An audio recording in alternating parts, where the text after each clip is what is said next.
मैं हूँ डॉक्टर अमोल और आशा है आप सब खुश होंगे। तो आज मैं आपके साथ ऐसा कुछ डिस्कस करने वाला हूँ जो बहुत इम्पोर्टेंट है। तो आज मैं डिस्कस करने वाला हूँ कि मन से छुटकारा कैसे पाया जाए, विचारों से मुक्त कैसे हुआ जाए। वैसे हर कोई विचार से मुक्त होने की ज़रूरत नहीं है, लेकिन जो मानसिक रूप के विचार है उससे मुक्त कैसे हुआ जाए। तो पिछली वीडियो में हमने डिस्कस किया था कि मन क्या है, विचार कैसे आते हैं, विचार कहाँ से आते हैं, ये हमने डिस्कस किया था। तो तब हमने जाना था कि विचार जो है वो मेमोरी से या हमारी स्मृतियों से आते हैं और विचार का ही एक रूप है मन। तो जो विचार है वो हमारी स्मृतियों से जो आते हैं, वो स्मृतियाँ हमारी बचपन से, जब से पैदा हुए, जब से समझ आई, तब से बनते जाती है। बिगर स्मृतियों के विचार नहीं आ सकते, बिगर मेमोरी के कोई विचार या कोई थॉट्स नहीं हो सकते, और बिगर मेमोरी के माइंड का भी कोई अस्तित्व नहीं रहेगा, क्योंकि विचारों का ही या थॉट्स का ही कोई अस्तित्व नहीं रहेगा। जब समझो तुम्हारी जैसी भी कंडीशनिंग हुई है, बचपन से जैसे भी तुम्हारे संस्कार है, जब से जिस परिवार में तुम पले बड़े हो, वैसा ही तुम्हारा मन हो जाएगा, वैसे ही तुम्हारे विचार हो जाएंगे। अगर तुम समझो हिंदू संस्कृति में पले बड़े हो तो तुम्हारी हिंदू संस्कृति के विचार हो जाएंगे, एक अलग संस्कृति में पले बड़े हो तो अलग विचार हो जाएंगे। दोनों भी विचार अपने अपने जगह सही है। तुम अगर एक परिवार में जन्मे हो तो इसके विचार या उसका मन अलग रहेगा, वही तुम दूसरे परिवार में जन्मे हो तो तुम्हारे विचार यानी मन अलग रहेगा।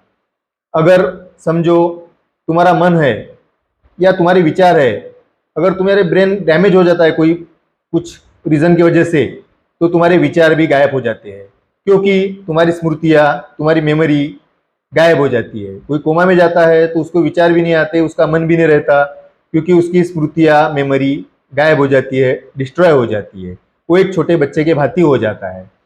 तो जो मन है, मन में अगणित विचार चलते रहते हैं। तो ये विचारों से छुटकारा कैसे पाया जाए? तो विचारों से छुटकारा पाने के कुछ तरीके हैं, आसान से तरीके हैं। विचारों से अगर छुटकारा पाना है तुम्हें, तो विचारों को देखना चालू करो, छोटे छोटे विचारों को देखना चालू करो।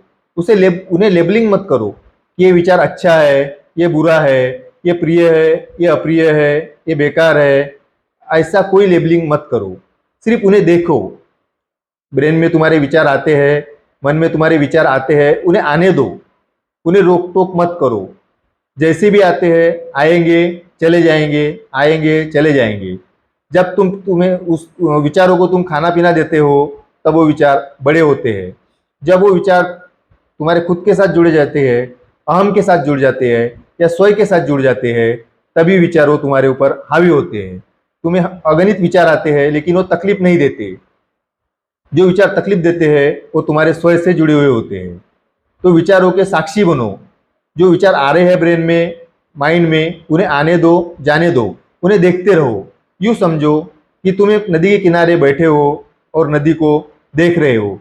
नदी में बुलबुले उठ रहे हैं, नदी में तिनका बहा जा रहा है, नदी का पानी बहा जा रहा है, नदी के आजू बाजू में हवा चल रही है, पेड़ पौधे हैं, ये सब देखो। जैसे किनारे बैठ के देखना होगा। नदी में उतर के तुम ये सब चीज़ें पूर्व ध्यान से नहीं देख सकते, इसलिए किनारे पे बैठ के ही ये नज़ारा अच्छे से देखा जा सकता है। वैसे ही तुम खुद मन से अलग होके, हालांकि कठिन है लेकिन करना पड़ेगा, मन से खुद अलग होके जो तुम्हारे विचार आ रहे हैं, जा रहे हैं, उन्हें आने दो, जाने दो, उनको सिर्फ देखते रहो, उनके साक्षी बनो, विचारों के साक्षी बनो। जब तुम साक्षी बनोगे तो विचार ऑटोमेटिक विलीन होते जाएंगे। ये तुम प्रयोग भी करके देख सकते हो। जब तुम विचारों पे नज़र रखोगे, कौन सा विचार आ रहा है, कौन सा जा रहा है, क्यों आ रहा है, कैसे आ रहा है, तो विचार खुद ब खुद विलीन होते जाएंगे और विचारों से तुम्हें छुटकारा मिल जाएगा। और जब विचारों से छुटकारा मिल जाएगा तो तुम्हें मन से भी छुटकारा मिल जाएगा। और दूसरी चीज़ ये भी है कि तुम ईमानदारी रखो, खुद के प्रति ईमानदारी रखो। देखा जाए तो हम खुद के प्रति ही ईमानदार नहीं रहते। दिन रात खुद से इतना झूठ बोलते हैं कि इसकी कोई हद नहीं है।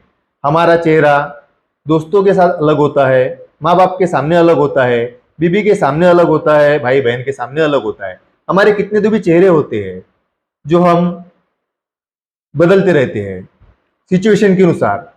और जब हम ईमानदार नहीं होते तो मन बहाने बनाता है, हर कोई बहाना बना के सिचुएशन हैंडल करना चाहता है। जब सिचुएशन हैंडल करता है तो उसको अगणित विचार आते हैं और वो विचार चलते रहते हैं, और उसके लिए उसको याद भी रखना पड़ता है, मेमोरी भी बनानी पड़ती कि किससे हमने क्या झूठ बोला है, क्यों झूठ बोला है, ताकि हम आगे की कंडीशन संभाल पाए। और मन इसी पे जिंदा रहता है कि कैसे तो भी स्वयं को, मन को बचाया जा सके। तुम खुद के प्रति ईमानदार बनो, ईमानदारी से चलो, खुद से झूठ मत बोलो और मन के साक्षी बनो, विचारों के साक्षी बनो। इसी से तुम विचारों से और मन से आसानी से छुटकारा पा सकते हो और तुम खुशहाल जिंदगी जी सकते हो, जो एक साधु संत या महात्मा लोग जीते हैं। Thank you very much for watching this video.